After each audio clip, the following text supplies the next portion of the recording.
last and not least is a good friend of mine, Bernhard Herring. We met for the first time, I think, over 30 years ago. Dr. Herring at the time was finishing his residency in Germany, little university town close to where I was practicing at the time. But his two chiefs were Konrad Federlin and Dr. Bretzel. And they really became, aside from David Sutherland, the leading figures in islet transplantation in the 1990s. And obviously, Dr. Herring took it from them and continued to be probably the most eminent islet researcher, not only in the country, but possibly in the world. There is also a history with regards to that Dr. Herring came to Minnesota even before Dr. Robertson became chief of endocrinology there. The predecessor was Dr. Frederick Goetz, who started, diabetes endocrine research at the University of Minnesota in the 1960s, early 1970s, along with Drs. Sutherland and Najarian. Dr. Herring is currently a tenured professor and holds an endowed chair at the University of Minnesota. He's also the director of the Schulze, Best Buy, Schulze Diabetes Institute, and has contributed tremendous work to the literature with over 300 publications. He has received numerous NIH and JDRF grants. The list goes on and on and on, but he also has to catch a flight soon, so I don't want to drag on here. But he's going to talk to us about cell therapy for diabetes. Bernhard, welcome to Downstate.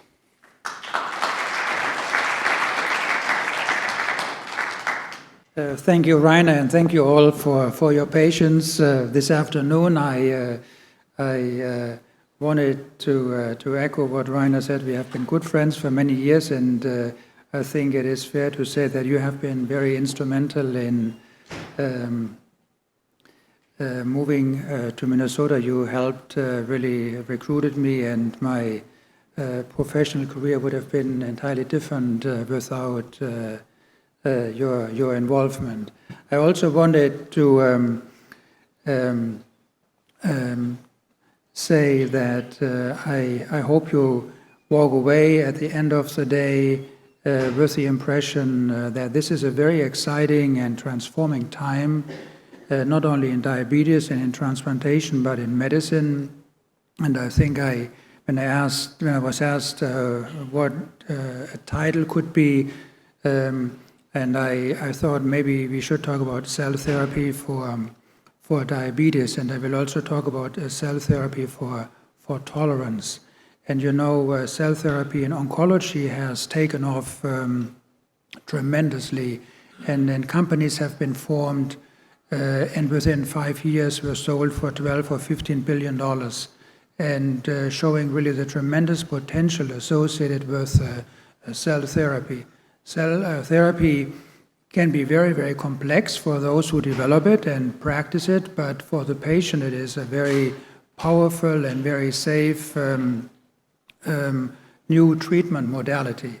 So I will talk about cell therapy and try to add a few new points to what has already been mentioned earlier today. So here's my disclosure slide. I have a financial and business relationship with a biotech company called Diabetes Free. And I will talk about 2 phase 3 clinical trials that have been done in the field of cell therapy for diabetes, and then discuss new opportunities in immunosuppression-free islet transplantation, and discuss cell sources that are being developed to provide cells on an unlimited basis for transplantation. And this is the phase 3 trial that was reported now a few years ago, the very first phase 3 trial of any cell-based therapy for diabetes, and was important for this reason. It was conducted by the Clinical Islet Transplantation Consortium, and there were 8 clinical and manufacturing sites and 1 coordinating center participating in this initiative. And the objective of this study was to determine the effectiveness and safety of a standardized human islet product in type 1 diabetic patients in whom impaired awareness of hypoglycemia and severe hypoglycemic episodes persisted despite optimized medical treatment. And this condition was selected as one that presents a significant unmet clinical need, and about 20 to 30% of people with long-standing diabetes become unaware of hypoglycemia and are at high risk of severe hypoglycemic episodes. So this study was designed as a phase 3 study, and interestingly enough, it was a single arm, not a randomized clinical trial, because the FDA thought really superior outcomes in this group of very challenging patients are very difficult to achieve. And if you do so, I think it will be so obvious, and a randomized control group will not be required. So patients received our investigational product, and the product were human islets. And patients also received anti-rejection prophylaxis, induction therapy with a polyclonal T-cell antibody, and maintenance with sirolimus and tacrolimus, and also anti-inflammatory protection with etanercept, a soluble TNF receptor. So pretty strong and potent immunosuppression. And our patients all had type 1 diabetes with negative C-peptide and episodes of severe hypoglycemia in their history, and documented reduced awareness of hypoglycemia. And a severe hypoglycemic episode in our trial was defined as an event that required assistance of another person to actively administer carbohydrate, glucagon, or other resuscitative actions. So, or in other words, an acute life-threatening event. And patients with type 1 diabetes, when you talk with them, fear severe hypoglycemia more than blindness or more than any other complications, because they know about the dead in bed syndrome and other very concerning complications associated with severe hypoglycemia. And many suffer from problematic hypoglycemia, which is a condition in which these episodes are completely unpredictable, cannot be easily explained or prevented, cause major fear and maladaptive behavior, and therefore have a substantial negative impact on health and quality of life. And then we discussed with the FDA what an appropriate and clinically important endpoint could look like. So it was not insulin independence. So in this particular population of patients, what was really finally agreed upon was the endpoint, a composite endpoint, the proportion of patients with near normal hemoglobin A1C levels and free of severe hypoglycemic episodes at 1 year after the first islet transplant. And this is a outcome that cannot be accomplished in more than 5% of patients who meet those criteria with the most advanced medical therapy. And then we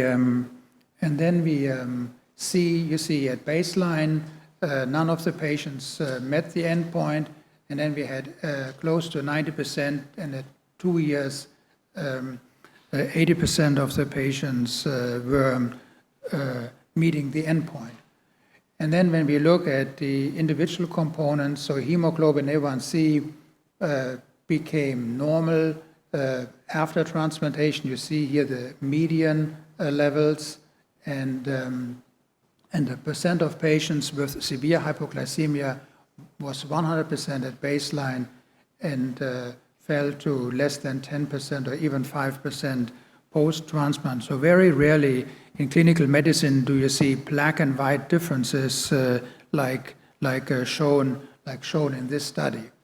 And then the number of episodes of severe hypoglycemia is shown here before transplantation. So the median was about maybe 20 or 30 acutely life-threatening events in the year before transplantation.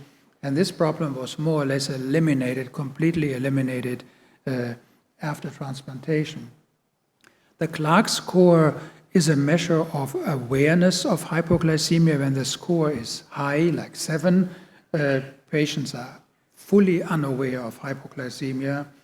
And as you see, most patients had a very high score, and then the median score was 0, both at 1 and 2 years after transplantation, indicating that the patients became aware of hypoglycemia again. Patients were not insulin independent as often as in previous studies, because also insulin independence was not a primary endpoint, and also patients were not supposed to get a second transplant before day 75 or day 270 after the first transplant, which limited the opportunities for a second transplant. But when you look at the insulin use in units per kilogram per day, you see that insulin use dropped significantly, and the median use was very low at 1 and 2 years post-transplant. So there were very few serious adverse events, procedure-related, immunosuppression-related, and a few episodes of hypoglycemia. But none of these serious adverse events resulted in death, disability, or permanent residua, and none required expedited reporting. So that indicates, in contrast to many other clinical settings, including also whole organ transplantation, the safety results were fairly favorable in this population of patients. There were other adverse events. 6 subjects had panel-reactive antibodies post-transplant, but not before, and 1 subject had acute kidney injury, which almost completely resolved, and initiation of immunosuppression was associated with a drop in GFR, and as expected in patients treated with calcineurin inhibitors, but there was no further decline in GFR as we know now. So a second study was done by our European colleagues, and this was a randomized clinical trial, and that was reported in Lancet Diabetes Endocrinology last year. And 50 patients were randomly assigned to islet transplantation or control, and patients, again, with severe hypoglycemia and impaired awareness of hypoglycemia, and also islet after kidney patients with poor glycemic control. And the primary efficacy outcome was a proportion of patients with a modified beta score of 6 or higher. And what is that? So that is a composite score that gives 2 points each for 4 outcomes. Fasting blood glucose being normal, hemoglobin A1C being near normal, positive, clearly positive standard or basal C-peptide, and absence of insulin or other hypoglycemic drugs. And a score of 6 or higher is defined as success. And if you see you are on insulin like before, or your C-peptide is negative, or less than 1, you get 0 or 1 point. So a score of 6 indicates pretty good function. And what is shown here that the score was very low before islet transplantation and improved substantially. The median score was higher than 6. And in the control group that was given insulin, there was a slight improvement, but a much less profound improvement. And there were several other outcome measures that were studied, and transplantation really resulted in substantial improvement, like insulin use here, or C-peptide, of course, was only improving in the islet recipients, and median hemoglobin A1C improved greatly in the islet recipient group, but not in the insulin treatment group, and the proportion of patients with the CRT07 endpoint here was 80% at half a year after transplantation. And other endpoints also showed the importance of the islet transplant. There were bleeding complications, like in the other study, in a few patients, and a decrease in GFR. So matching pretty much the outcomes seen in the CRT07 study. So in addition to those two only phase 3 studies to date, we have information from the Collaborative Islet Transplant Registry, and I want to share with you some new results. And a study was conducted to look at factors associated with favorable 5-year long-term outcomes in transplantation. The phase 3 studies had much shorter follow-up. And 398 recipients with type 1 diabetes and severe hypoglycemic episodes with negative baseline C-peptide were enrolled in the study, and primary efficacy outcomes were analyzed against each of all available characteristics, graft, patient, as well as immunosuppression and procedure-related serious adverse events. And what was found was that only 4 factors were associated with, we looked at altogether 7 different efficacy outcomes. And those were factors like recipient age, 35 or older, islet mass infused, more than 325,000 islet equivalents, induction immunosuppression with a T-cell depleting antibody and or TNF-alpha inhibition, and maintenance with both an mTOR inhibitor and a calcineurin inhibitor. And 126 of the 396 patients met all 4 factors. So now what I found was pretty remarkable. When you look at those 4 factors that are fairly easy really to meet, 96% were free of severe hypoglycemia 5 years later. So that is really black and white. Patients had 20, 30 episodes of severe hypoglycemia per year before, and then for 5 years, regardless of the survival of the islet transplant or the function of the transplant, were protected. 73% had near normal hemoglobin A1C at 5 years, 71% met the composite endpoint, and 49% were insulin independent. So now at several centers, we were the first to report favorable long-term outcomes, but now this can be achieved, and this is matching outcomes in pancreas transplantation alone as reported to registry. But I think this is, I must say fairly, this is a select group of patients, and in contrast to pancreas transplant outcomes. But also equally important, the incidence of procedural and immunosuppression-related serious adverse events per patient that resulted in sequelae, disability, or death was extremely low, was just 1 in 100 patient years, or it was 0.056 per patient. So that is indicating a very favorable safety profile. And I think this is important when you compare this with the safety and the quality of life associated with severe hypoglycemia, because this condition affects all aspects of life. It can disrupt everyday activities such as driving, work performance, leisure pursuits, and sleep. And it can have a profound impact on careers, confidence, personal relationships, and so forth. And can cause embarrassment, employment discrimination, loss of employment.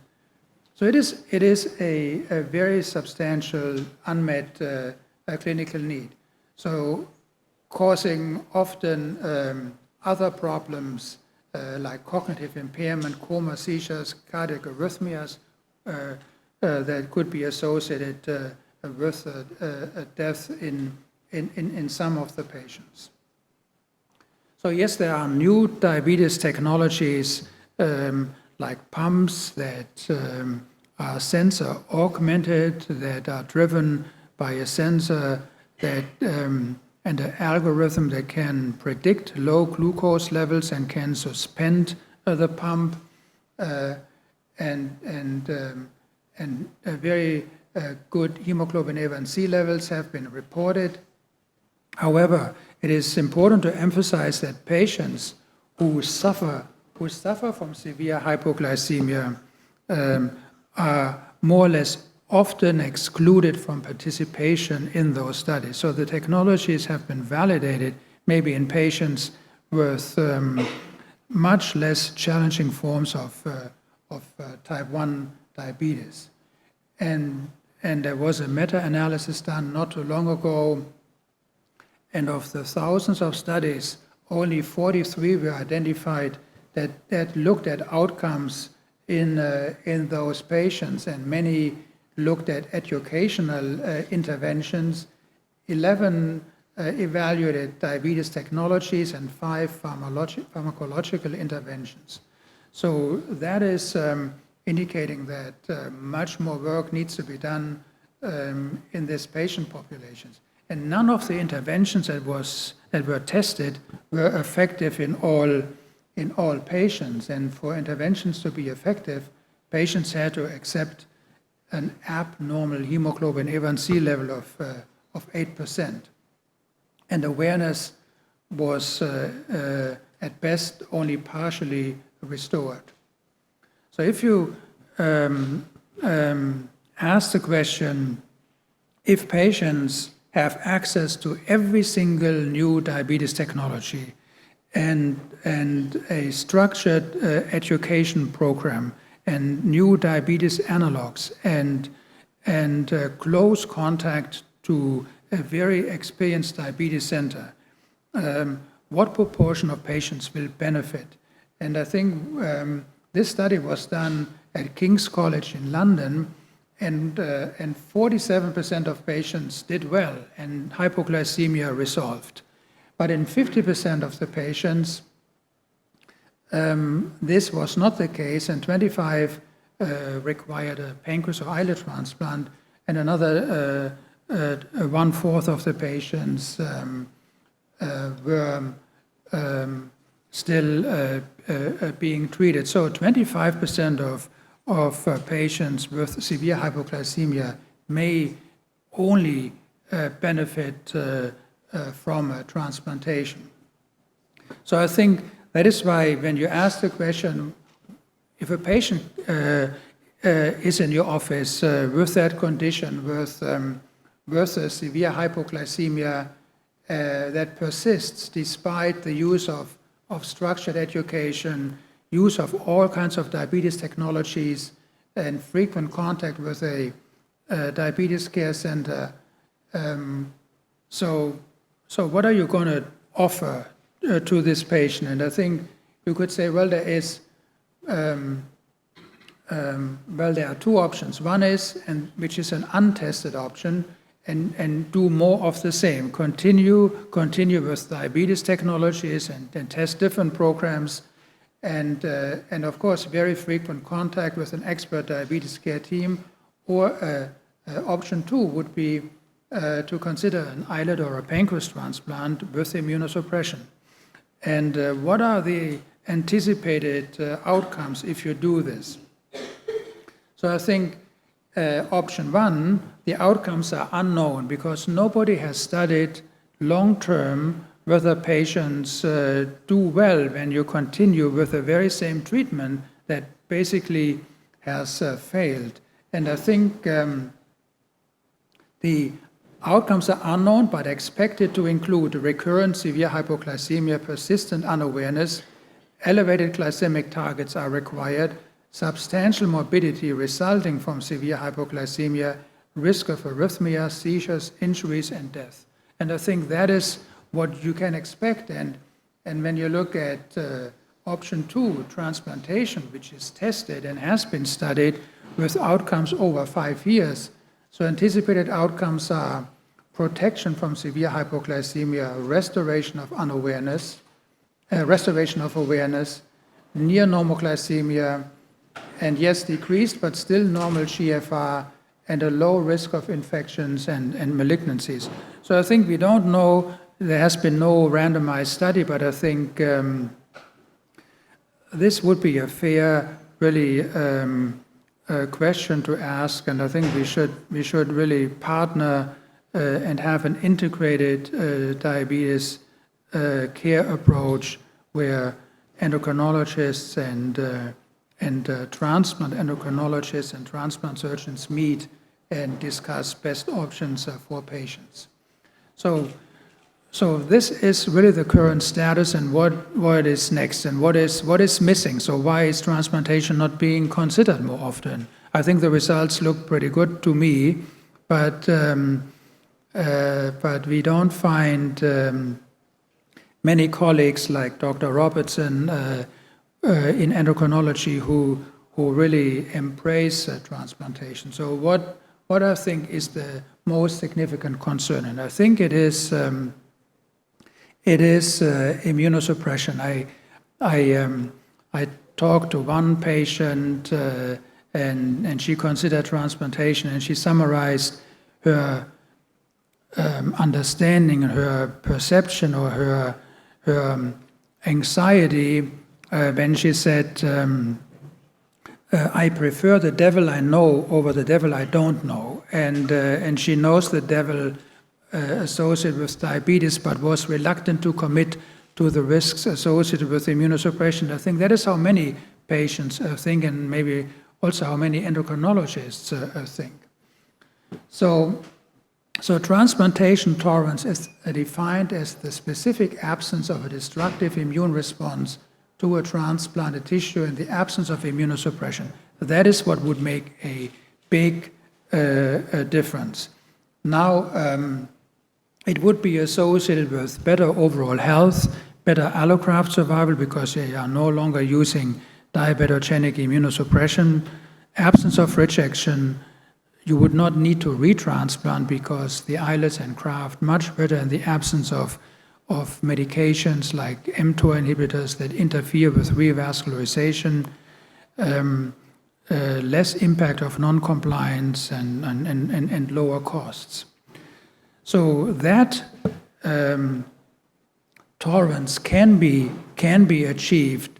Was shown now 66 years ago by Peter Medawar in an article published in 1953 in Nature, and he showed actively acquired tolerance of foreign cells in mice. And everybody thought at the time, well, it might take a few years, but not much longer. And we will be able to offer this to patients. And you see, he showed this before the first kidney transplant had been performed at Brigham and Women's Hospital in the 50s, but between identical twins, because immunosuppression was not available, or at least not any effective immunosuppression. And now generations of people have pursued the holy grail of tolerance, and it proved to be very difficult. And a number of different strategies have been considered, and Dr. Oberholzer talked about encapsulation because he has really committed his research career to encapsulation. We have been working lately for the last 10 years very intensively on a concept called negative vaccination. And what that is you would administer donor antigen, and this is now here given in form of splenocytes that are made apoptotic by a chemical complexing agent referred to as ECDI, and you give a number of cells 1 week before and 1 day post-transplant. Then you perform an islet transplant. So this was done in mice. And then in the absence of any immunosuppression, mice became tolerant and accepted the transplant without any immunosuppressive medication ever administered. I thought it was pretty striking, and we partnered with colleagues at Northwestern in Chicago, and were funded by NIH to test this concept in non-human primates, because that is our preclinical model that is stringent and so much more predictive of outcomes. And when we studied this concept, we learned that when you treat apoptotic donor leukocytes with ECDI, they become apoptotic, and when you infuse the cells, within minutes, they become removed from the circulation by the splenic marginal zone by antigen-presenting cells. And the uptake of apoptotic bodies makes the cell, the antigen-presenting cell, resistant to activation or maturation, and the cell now becomes a cell that releases massive amounts of IL-10 and expresses inhibitory molecules such as PD-L1, and the complete repertoire of donor antigen can still be presented to the quiescent immune system by those immature antigen-presenting cells. You can also, it has been shown, you can deplete T cells, you can energize T cell, and you can induce regulatory cells and different regulatory cell subsets with this technology. So then we have now written up this work, and it is in final revision, and I think it is the first evidence of non-chimeric consistent allotolerance in non-human primates, and not non-chimeric indicating that no simultaneous bone marrow transplant was required to establish a tolerance. And the way we approached this was a donor. We retrieved the pancreas, isolated islets, kept islets in culture for a week, and transplanted on day 0. And then from the same donor, spleen and blood were prepared and were modified and were turned into apoptotic cells, which were infused on days -7 and +1. And then we used immunosuppression for the first 3 weeks post-transplant, but not any immunosuppression beyond that day. And then I just share a few results, but we were now very pleased to see that we could restore normal glycemia, and on day 21, all immunosuppression was stopped, and the animals remained perfectly normoglycemic, and hemoglobin A1C levels became and remained normal. C-peptide was very robust. Animals gained weight and maintained normoglycemia regardless. It was very strong C-peptide responses at every post-transplant visit in response to IV glucose, good glucose disappearance in IV GDT, here an islet in the liver without any evidence of mononuclear cell infiltration or antibody deposition. And here you see an islet in the native pancreas stained for insulin and is negative, indicating that remission of diabetes was not accounting for metabolic control. So I think that is something that will change our practice of transplantation of islets, if we can translate this to the clinical setting. But I think in the last 2 or 3 slides, I want to discuss briefly cell sources. And Dr. Oberholzer already talked about renewable sources briefly. I want to talk about xenotransplantation. And I think we have been working on this for many years in preclinical models. And I'm summarizing many years of research. And now this shows complete and sustained reversal of diabetes in non-human primates that receive porcine islets. And I think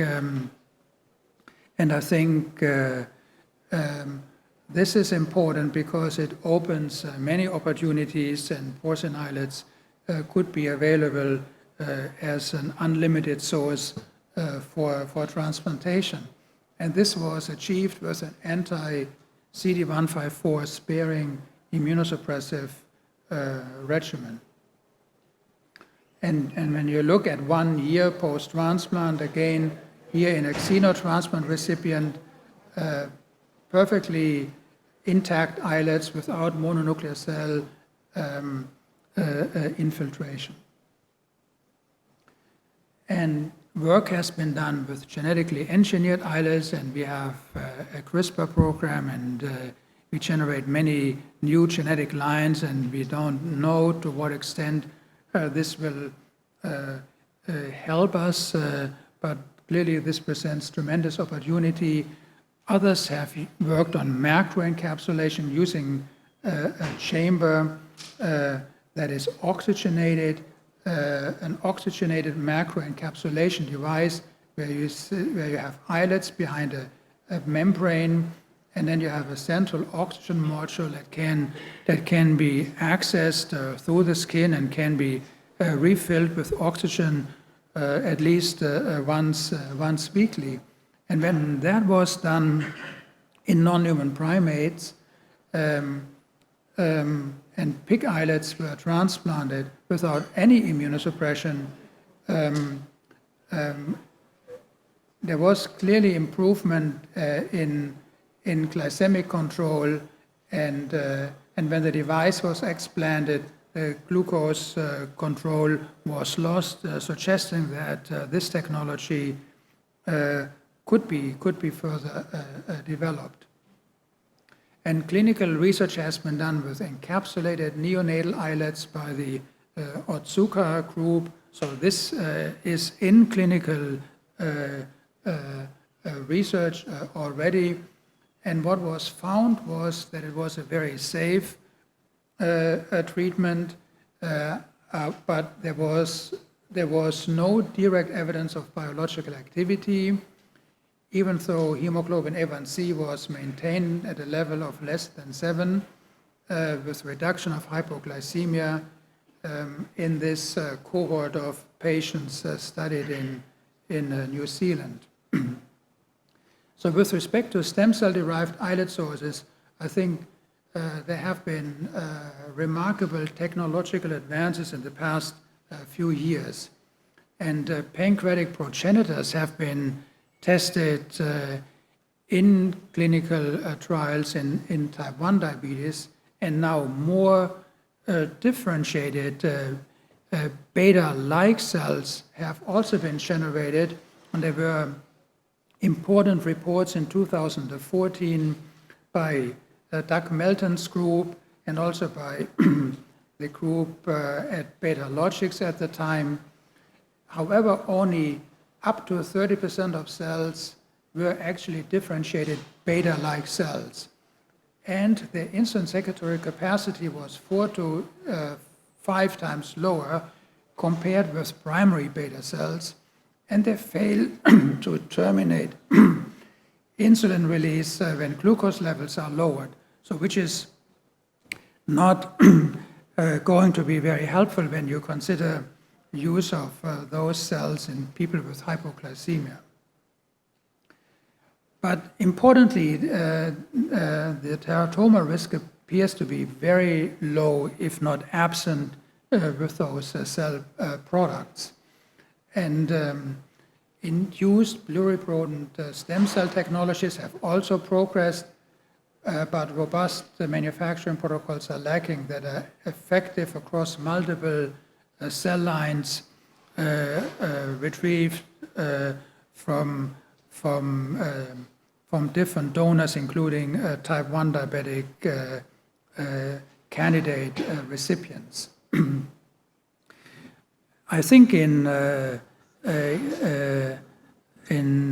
2019, just a few weeks ago, I think a remarkable breakthrough has been reported by Matthias Hebrock and his group at UCSF in Nature Cell Biology, and what he and his group were able to show was that clustering of immature beta-like cells can form enriched beta clusters, a term that he coined, which resemble primary adult human beta cells by physiological transcriptome and functional analysis.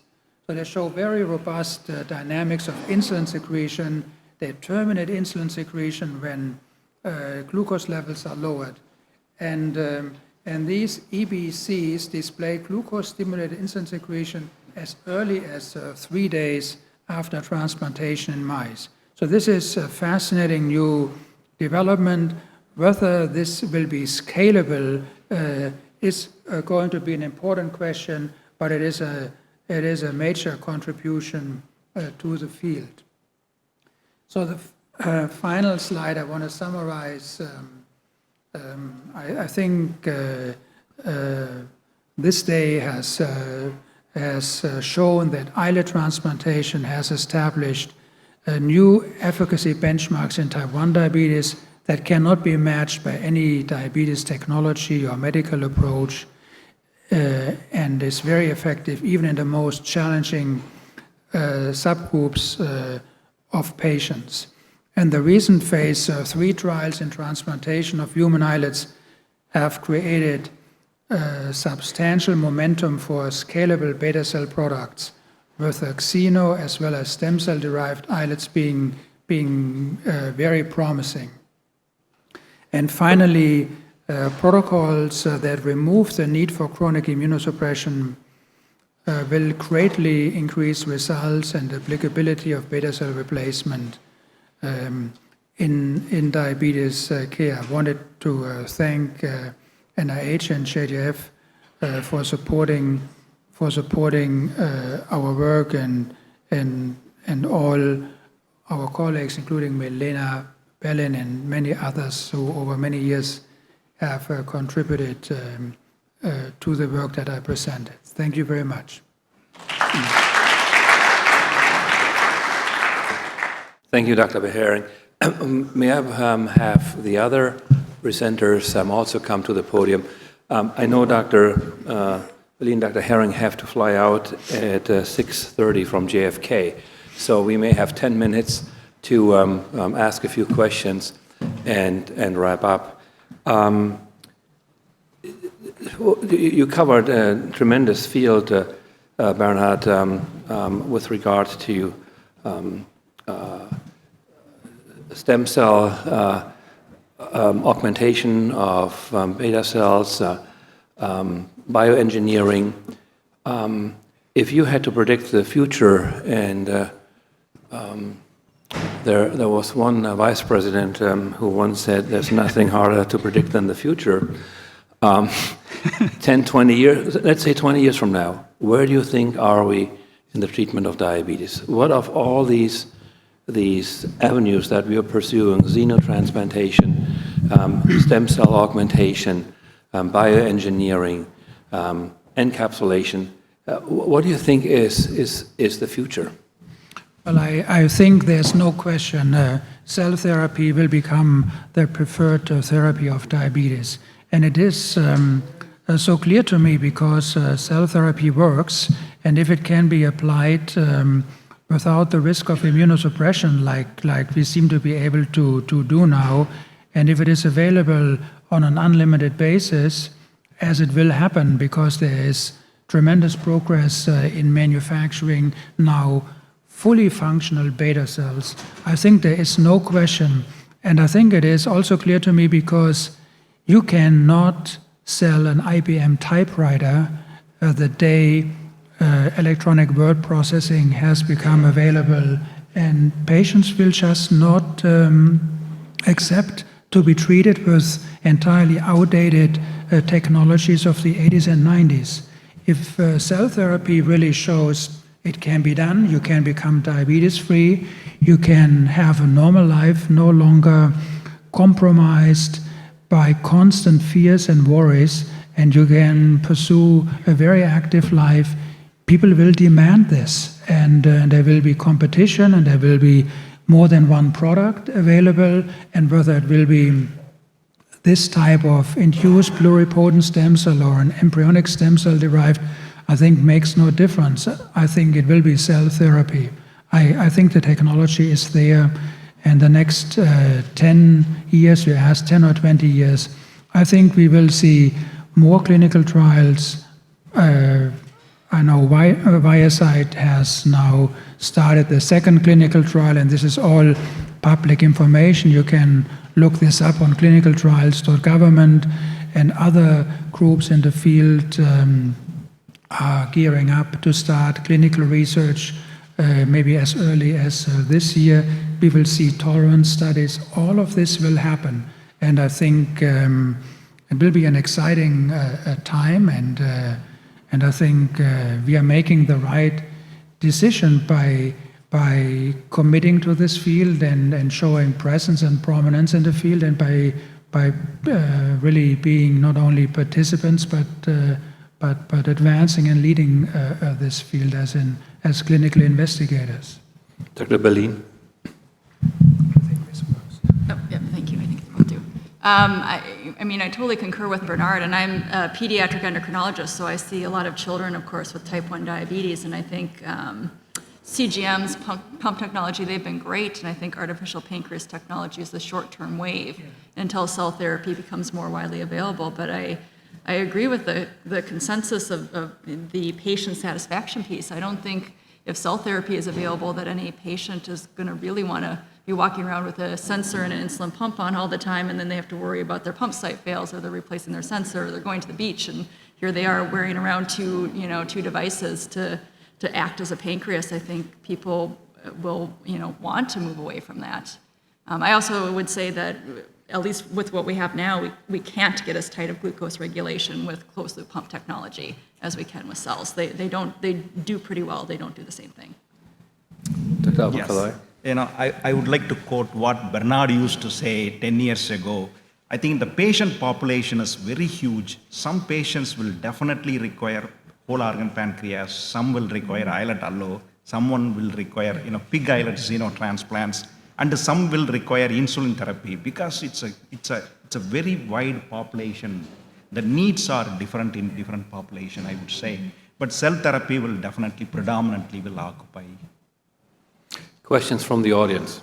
I think we all are indebted to our patients because a lot of the therapy that we are doing very often opens new avenues that have not been touched upon before.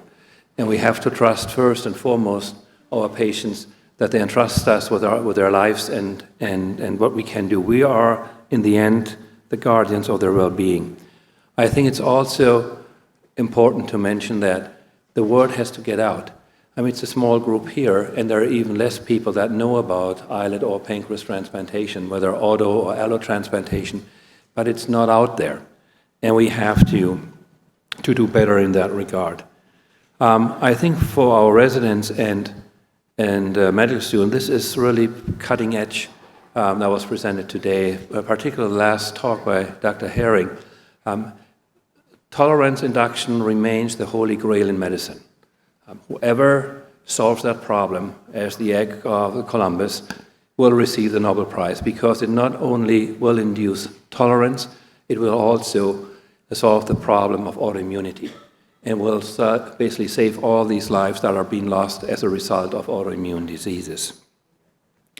Near normal glycemia, as the devices, artificial pancreas and so forth, provide is not good enough. We know that. It will not stop the progression of secondary complications. They will continue to be a problem. Pancreas and islet transplantation are the only true cure at this point for diabetes mellitus. And for the next generation, I mean, you have to continue to think outside of the box. Like a David Sutherland, who in the 1970s decided to do living-related islet transplants, or introduced total pancreatectomy and islet autotransplant. This is important to think outside of the box because in the end it will help to diminish human suffering. I think the Reverend John Williams is gone. He was here earlier. Brooklyn is really the capital of diabetes and end-stage renal disease in the United States. There is a symposium on diabesity going on this Saturday, and a number of speakers will be there, including our own Drs. Bernhard and Clifton Brown. This is going to be the next HPS symposium for next year. I can guarantee you we will have another cutting-edge topic at that time. This fall, as you know, last year we had diversity in surgical cancer treatment. We will have a symposium on surgical treatment of patients that are in need of cardiothoracic procedures, and I have asked Dr. Poston to take the lead on this because we really will be a leader in robotic surgery in that regard. Finally, I want to thank Dr. Schwartzman and Dr. Renz and my support staff, because without them, this would not have been possible, and the sponsors for this meeting, because again, it would not have been possible to bring people from across the country to Downstate without the financial support. And I think this is the best way to end the meeting, by reinforcing the power of the social media and education for patients and physicians alike. Again, I would like to thank all of you for coming, and I wish, and I want to thank our speakers for coming to Brooklyn and safe travels back. And we will have, as I said, our next HPB meeting in April of next year on the 23rd. Thanks again for coming.